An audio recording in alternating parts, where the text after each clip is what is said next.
word meer as ons wag op die Here, as ons wag op die Here, as ons wag op die Here. Ons krag word meer as ons wag op die Here, as ons wag op die Here, as ons wag op die Here. Ons wag, hy is vir ewig. Ons hoop, ons sterke Redder. Hy is die ewige o Heer, is die ewige o Heer. Sluimer nie, die word nooit moeg nie. Hier uit die swaktes die bevrees, die vertroos sal met die Gees. Hy laat ons swem soos arende.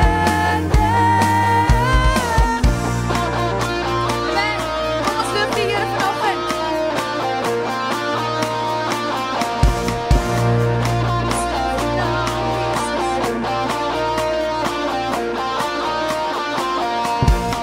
Ons krag word meer as ons wag op die Here, as ons wag op die Here, as ons wag op die Here. Ons krag word meer as ons wag op die Here, as ons wag op die Here, as ons wag op die Here. Ons wag, hy is vir ewig. Ons hoop, ons sterke Redder. Die is die ewige o Heer, is die ewige o Heer. Sluimer nie, hy word nooit moeg nie. Hier uit die swaktes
Yes, we praise your name, Jesus.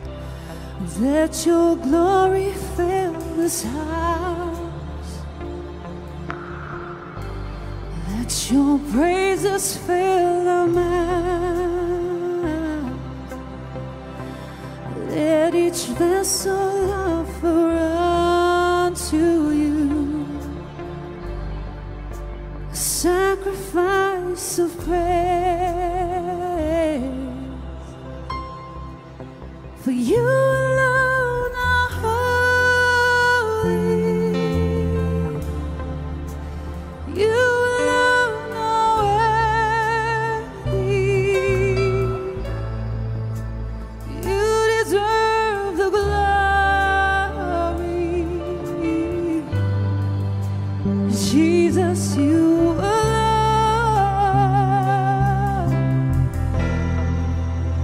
You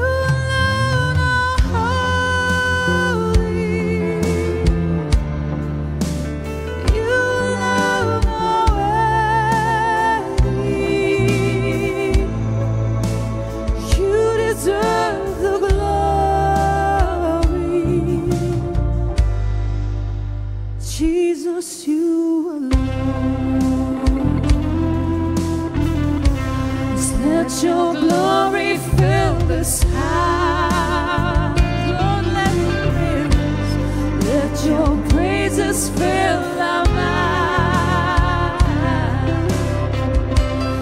Let each vessel offer unto you sacrifice of praise. For you alone are holy. You alone are worthy. Lord, you deserve the glory. My Jesus, Jesus,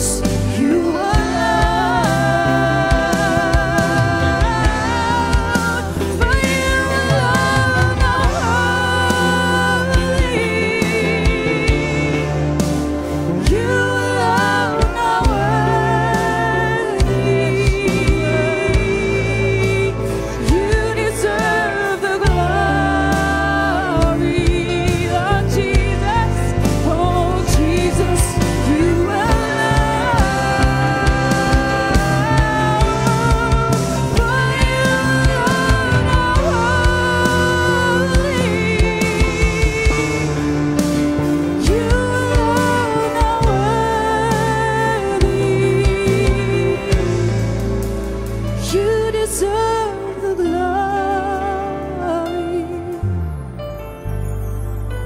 Jesus, you alone.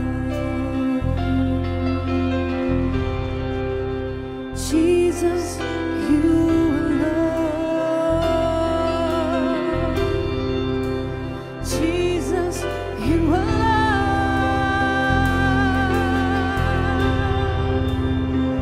You alone deserve the glory, the honor. We praise unto you.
So forever we will sing to you.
Just praise Jesus.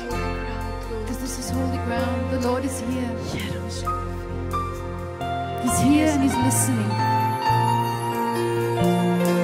He's listening to us, giving Him praise, asking Him for wisdom. Jesus. We are so not worthy for your love and your grace, but Lord, you give it to us so freely. We worship your name, Jesus.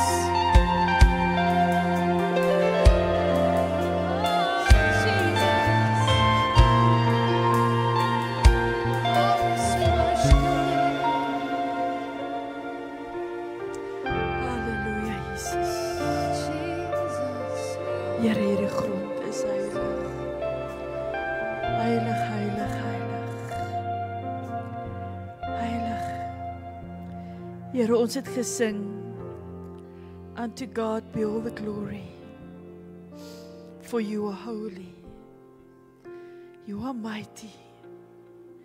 En nou verklaar ons hierdie grond as heilige grond, waar die krag van God op hierdie oomblik is. I can feel your presence, God. Here, ek voel u teenwoordigheid so duidelik.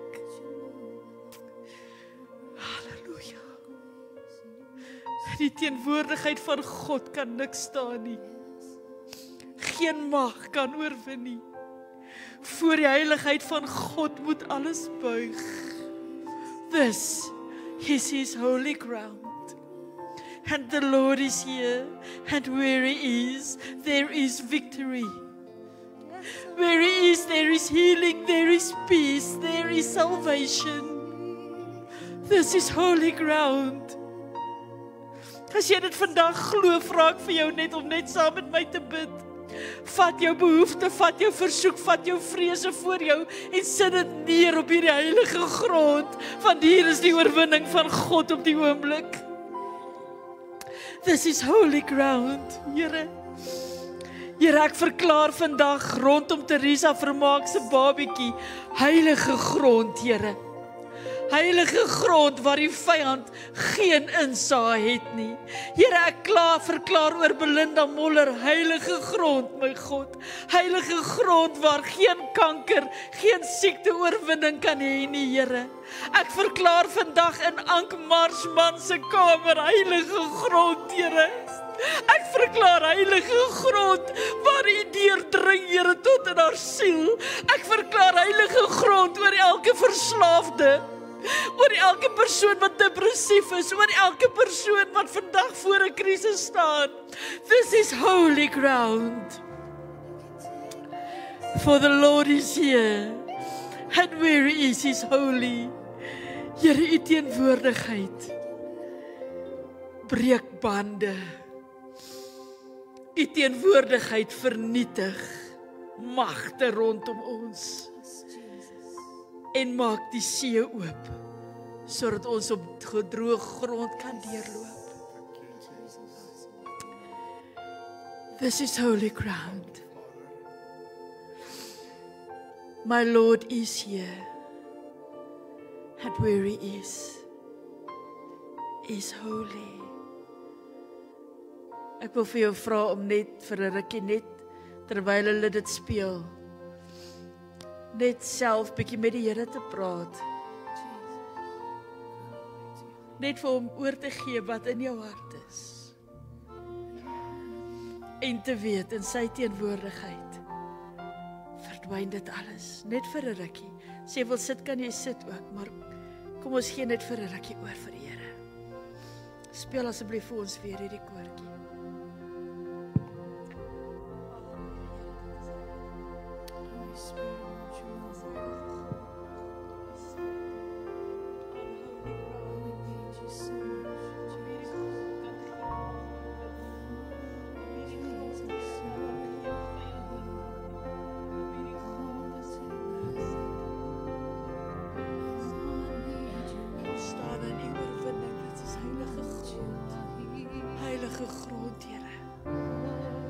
This is holy ground. We're standing on holy ground. Yes. And my Lord is definitely here. And where He is, this is holy. Halleluja, kom ons sing dit vir die Here. This is holy ground. Staan in oorwinning op heilige grond. Ek wil hê jy moet dit fisies doen en staan. As jy gesit het, staan op. Staan en sê, Here, ek staan van nou af op heilige grond in oorwinning saam met my God. Ek staan op heilige grond. Waar ek loop is heilige grond, want my God is saam met my. This is holy ground. Yes. We standing on holy ground, for the Lord is here, and where He is holy, 'cause this is holy ground. We stand in wyf jou hande in oorwinning, juig voor die Here, want jy staan op heilige grond. For the Lord is here, and where He is holy. Halleluja, lofliedere vir die Here, met heilige grond. Yes, yes, yes. This is holy ground, Lord. Halleluja, halleluja, Here. Ons juig voor U, God. Holy ground. For the Lord is here, where He is holy.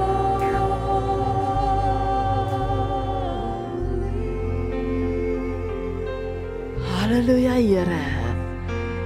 Here, ons vat dit in Jesus se naam. Ons vat dit in Jesus se naam.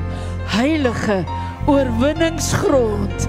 Here, elke voet wat ons elke plek wat ons voete neersit, eis ons op as heilige grond vir ons Here en ons God. Halleluja. Halleluja. Prys die Here. Kan jy sit plek neem, baie dankie.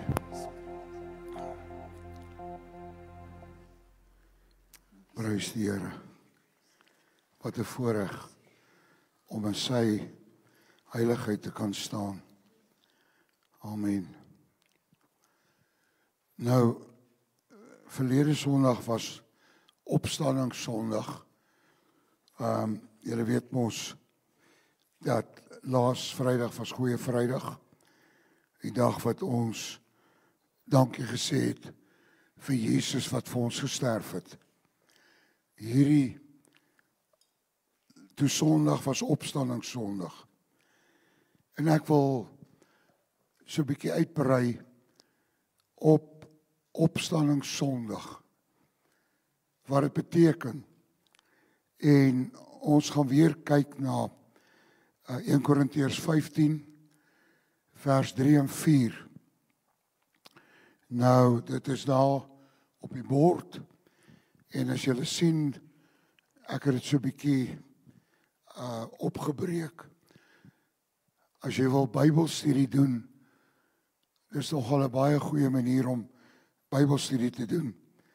Ek het inderdaad aan julle die belangrikste oorgelewer wat ek ontvang het.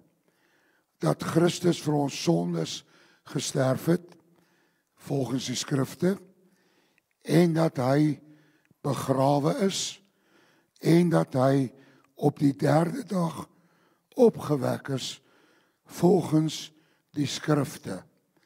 Nou, dit is wat Paulus hier skryf, en dan gaan hy aan, en dan sê hy, daarna het hy aan Petrus verskyn, en ook aan 500 gelyk. Nou, wat baie interessant is hierso, as ons na hierdie ding kyk, dan sê hy elke keer volgens die skrifte. Nou waarvan praat Paulus hier? Verlede week het ek vir julle gesê, daar was heel waarskynlik baie geskrifte wat al geskryf was oor Jesus en wat hy gedoen het. Maar hierdie praat oor meer as net dit. Eintlik wat hy hier sê, hy praat van die Ou Testament. Hy praat van die Ou Testament.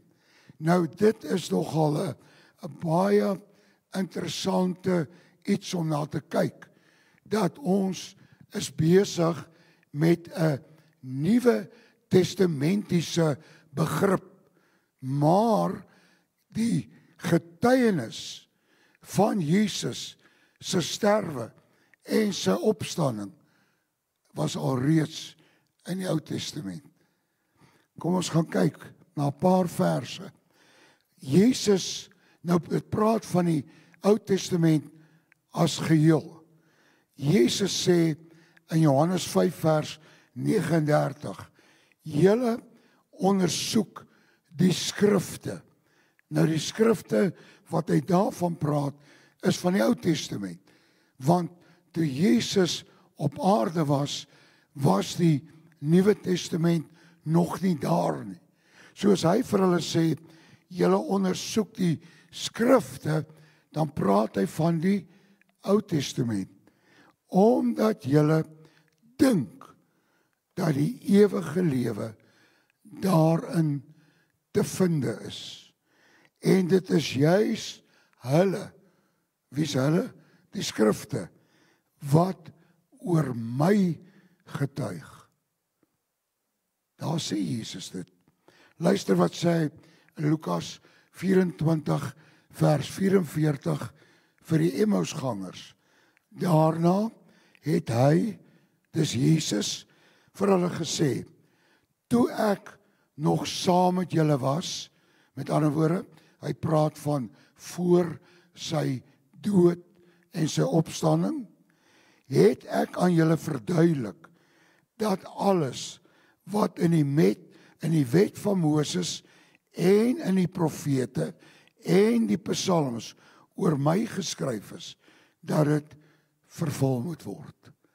Met ander woorde, as hy praat van die wet is die eerste 5 boeke van die Bybel, Genesis tot by Deuteronomium, en dan sê hy, en die profete, nou onthou net, as hy praat van die profete, is dit meer as net wat ons as die profete ken, want hy praat soos wat die Hebreëse Bybel ingedeel was. Hy is bietjie anderste ingedeel as ons Bybel. So die profete het meer ingesluit as net die profete en die psalms. Hy sê hulle almal het oor my getuig. En dit was die groot aanklag wat die Here Jesus ook gehad het teen die Fariseërs. Want die Fariseërs en die skrifgeleerdes, wat die ouens wat die Bybel geken het, hulle die Ou Testament geken, maar hulle het nie hom daarin raak gesien nie. Dit is die geweldige aanklag wat bestaan het teen die godsdienstige leiers van daardie tyd.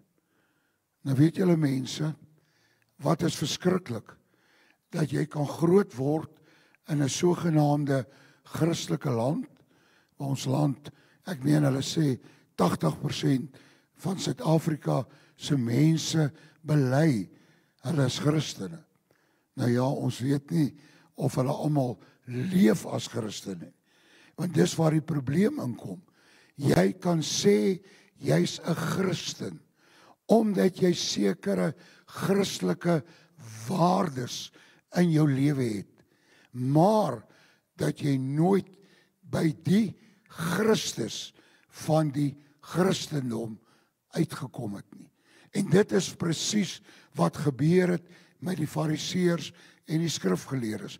Hulle het die skrifte ondersoek, maar hulle het nooit by die een oor wie die skrifte getuig, hulle het nooit by hom uitgekom nie. Inteendeel, hulle het hom gekruisig, maar dit was alles deel van die profetiese woorde, dat hy sal ly, hy gaan gekruisig word, en hy gaan ook weer opstaan. So, kom ons kyk 'n bietjie, volgens die skrifte. Hy sê, dat Christus vir ons sondes gesterf het, volgens die skrifte. Nou, ek het net 2 gedeeltes uitgehaal, net om vir julle te wys. Psalm 22, vers 2 en vers 19. Kom, hy sê, my God, waarom het U my verlaat? En onthou julle, dit was die woorde wat Jesus gebesig het aan die kruis, Eloi, Eloi, lama sabachthani, wat beteken, my God, waarom het U my verlaat?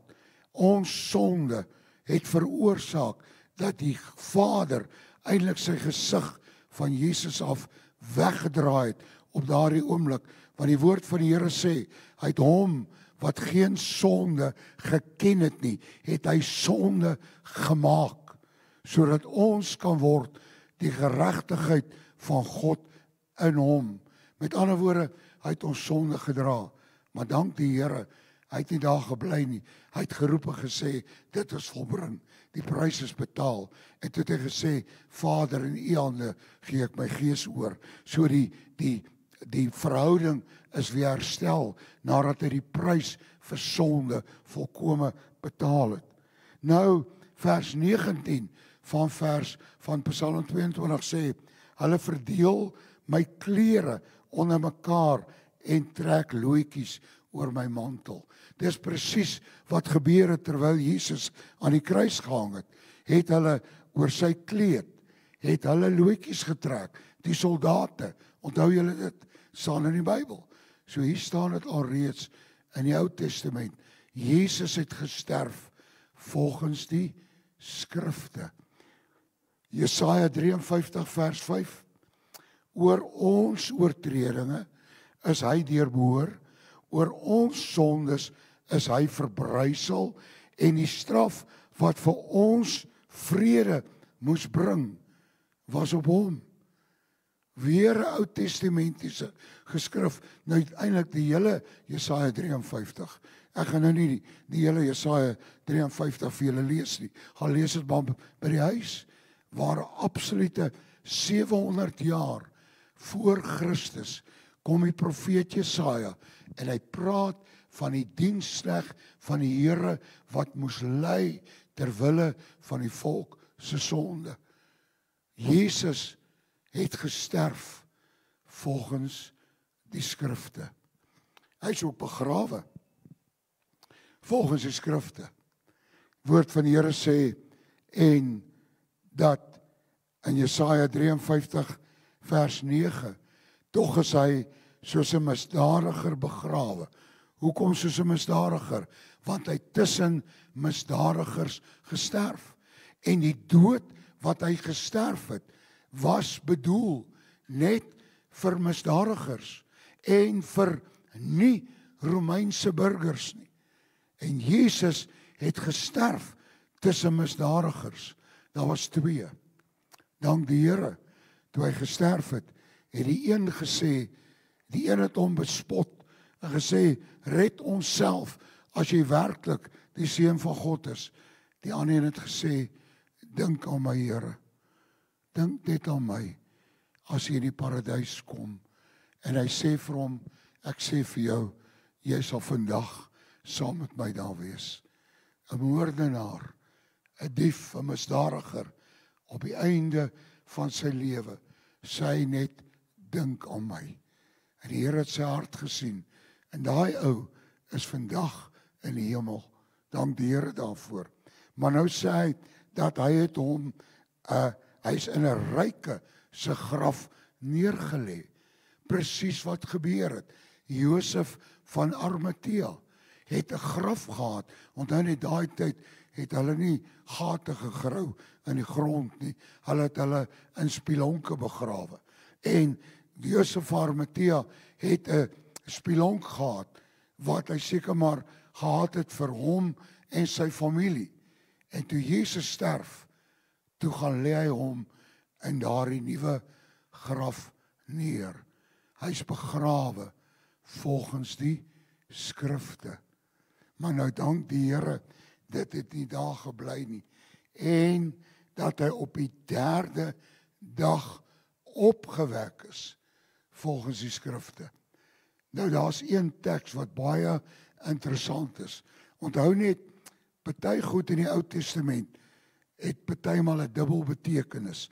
In hierdie sin dat hulle praat van iets wat op daardie oomblik gebeur, maar dan wys dit ook heen na Christus toe. En hier praat hy van die volk wat gesterf het, wat dood is. Ek meen as gevolg van die feit dat hulle van God af weggegaan het. En luister wat sê hy in Hosea 6 vers 2. Hy sal ons na 2 dae laat lewe. Op die 3de dag sal hy ons laat opstaan, sodat ons voor hom kan lewe. Op die 3de dag. Paulus skryf, en hy is op die 3de dag opgewek volgens die skrifte. En nou wil ek vir julle iets vertel uit die Grieks uit. Nie om te probeer grand klink nie, maar net iets vir julle te verduidelik. As hy sê, hy's opgewek volgens die skrifte, dan gebruik hy die Griekse naamval wat bekend staan as die perfectum. Nou, ek wil net vir julle sê, julle ken mos Engels, die perfect tense en die plus perfect en die past tense en al daai goed. Ons moes dit geleer het op skool. Hou julle dit. En dan kom jy as Afrikaner en dan moet jy nou op Engels, ek meen, dit was nogal baie moeilik. Ek meen, ek spot baie en sê, toe ek op skool was, my Engels verstaan uit yes en no. Ek onthou, as ons, moes julle op met voorgeskrewe werk, dan moet jy nou lees. En dan was dit Shakespeare, van alle dinge. Nou ek weet nie wie van julle het al Shakespeare probeer lees nie. Dus tot vandag toe is dit nogal nag. En ek onthou, dan staan ek nou daar, dan met hierdie boertjie nou Engels lees. En as daar 'n verskriklike, moeilike woord, wat ek nie eens kan uitspreek nie, wat nog te sê, weet wat dit beteken. En ek onthou, hoe ek gestaan en lees, en dan slaat ek sommer die woord oor. Ek weet nie, die onderwyser het nooit gesê, hy stop nie, hy het seker maar gesê, los hierdie ou. Maar in elk geval, in die Grieks, het ons ook verskillende naamvalle. Nou die perfectum is 'n naamval wat beteken, dis iets wat in die verlede gebeur het, maar dit dra vandag nog krag. Daar's 'n ander naamval, hulle noem dit Aristos. Dis 'n daad wat in die verlede wat afgehandel is. Maar die perfectum, dis 'n afgehandelde daad, maar dit dra nog krag. En as hy sê, Jesus is opgewek, dan gebruik hy die perfectum. Inteendeel, in hierdie hele gedeelte gebruik hy die perfectum. As hy begrawe is, want hy is begrawe, maar hy is nie meer dood nie. En so kan ons aangaan. Maar veral, hy is opgewek. Dit beteken, en hy leef. Dis wat dit beteken. Ek meen, onthou toe Jesus op aarde was, is daar 3 gevalle waar ons lees, waar hy dooies lewendig gemaak het. Onthou julle, vir Jairus se dogtertjie, die weduwee van Nain se seun en Lazarus. Maar al 3 daai mense het weer gesterf. Wat jy sien, Jesus, die Bybel gaan so mooi, in 1 Korintiërs 15, dan sê hy was die eersteling van die wat opgestaan het. Met ander woorde, dan gaan Paulus, hy kom en dan sê hy, omdat Jesus opgestaan het, sal ons ook eendag opstaan. En dis die wonder. Daar sê, ek is die opstanding en die lewe. As Jesus beteken, as jy in Christus is, dan sterwe jy, lewe jy nog, vir ewig saam met hom. Met ander woorde, hy is opgewek. En daai opgewek beteken nie, hy het weer gesterf nie. Hy lewe.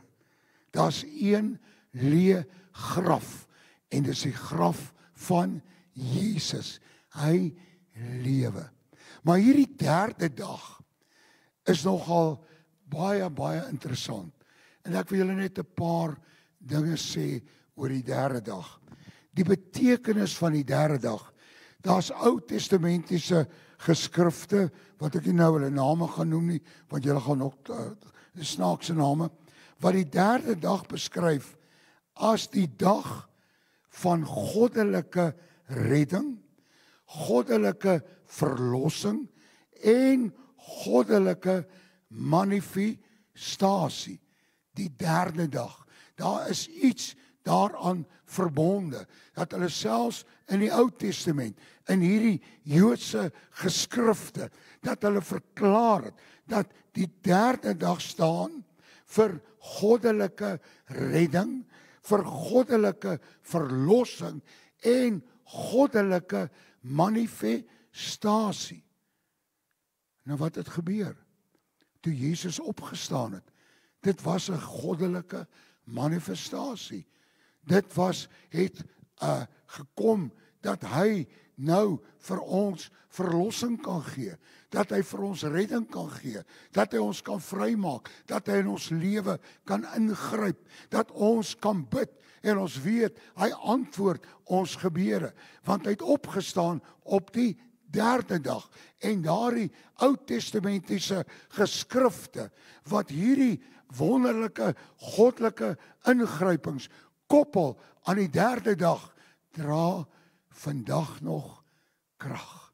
Halleluja. Dit dra vandag nog krag. 2 tekste of eintlik maar 1 teks wat ek hier vir julle wou sê. Ja, Lukas 13:32 sê hy, gaan sê vir daardie jakkals, dis Herodes. Jesus het hom 'n jakkals genoem. Nou dis nie Herodes die Grote nie. Herodes die Grote was daai stadium al dood. Dit was een van sy seuns. En Jesus sê, gaan sê vir daai jakkals. Kyk, ek dryf demone uit en ek doen genesings vandag en môre. En op die derde dag voltooi ek my werk. Weer die derde dag. Op die derde, nou, ek gaan nie al die tekste hier aanhaal nie. Gaan kyk maar net in die Bybel. Hoeveel maal praat Jesus die evangelies van die derde dag? Want dit was Jesus se opstandingsdag. Vrydag gekruisig, Saterdag in die graf, Sondag opgestaan. Die derde dag. Nou, as jy net kyk hier in Lukas 18 vers 31 tot 34 het hy ook gesê, hy het ook by meer as een geleentheid verklaar dat hy doodgemaak gaan word, maar dat hy op die derde dag gaan opstaan. Mense, vandag is die derde dag, want dis die eerste dag van die week, Jesus se opstandingsdag. Ek meen, Sondag is die eerste dag van die week. Nou, die Christene het al in Handelinge op die eerste dag van die week by mekaar gekom. Hoekom? Dit was Jesus se opstandingsdag. Maar, dit was die derde dag. Die derde dag. Die dag van goddelike redding. Die dag van goddelike verlossing. Die dag van goddelike manifestasie. En dieselfde Here wat soveel jare terug opgestaan het en wat die boodskap was, hy's nie hier nie, hy het opgestaan. Daardie selfde Here is nie meer in sy graf nie. Hy het opgestaan en hy lewe en hy het 'n naam bo elke naam en in sy naam sal elke knie buig en elke tong sal bely dat hy die Here is. En as jy dit nie nou op die aarde doen nie, jy gaan dit iewers doen.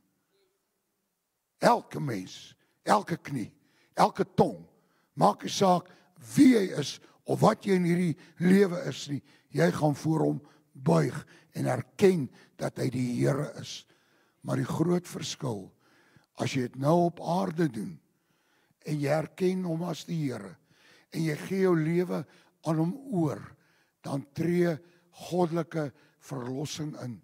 dan tree goddelike redding in.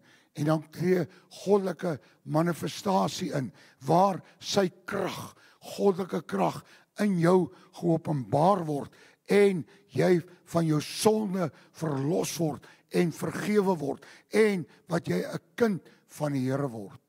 As iemand in Christus is, sê die Bybel, is hy 'n nuwe skepping. Die ou dinge het verbygegaan, alles het nuut geword. Dit is die krag van Jesus se opstanding in ons lewe. Dit het vandag nog krag, omdat Jesus lewe. En omdat hy lewe, kan ons lewe. As jy wil wag tot die ander kant, en dit nie op die aarde wil doen nie, gaan jy voor hom moet buig, maar dan gaan jy die woorde hoor, gaan weg van my, ek het jou nooit geken nie. Wat 'n verskriklike woorde om te hoor. Tot die duiwel gaan voor hom moet neerbuig. Elke godlonaar, elke spotter, elke ateïs op hierdie aarde, daar gaan 'n dag aanbreek wat hy voor die Here sal moet buig. Nou het ons 'n keuse, en ons kan dit doen of ons kan dit verwerp. Ek wil vandag vra, wie het nodig in sy lewe 'n goddelike verlossing, 'n goddelike redding, 'n goddelike manifestasie? Jy sit dalk hier en daar's krisisse in jou lewe, daar's probleme in jou lewe, en die een wat opgestaan het, sê vir jou die krag van die derde dag. Hy het opgestaan en hy lewe, en hy kan in jou lewe 'n verandering bring in hierdie dag, terwyl jy voor hom sit. Kom ons sluit ons oë, dan gaan ons saam bid. Vader, baie dankie vir u woord. Dankie dat die woord die waarheid is. Dankie dat ons voor u kan neerbuig. Dankie Here dat ons kan erken dat u die Here is. En ons wil dit nou al doen, Here. Ons wil nie wag vir daardie dag wanneer dit te laat gaan wees nie. Ons wil dit nou doen en sê, Jesus is die Here. O Here, daar's mense hierso wat goddelike redding nodig het. Daar's mense hier wat goddelike verlossing nodig het. Daar's mense wat goddelike manifestasie nodig het. Daar's mense wat 'n goddelike ingryping van u in hulle lewe nodig het.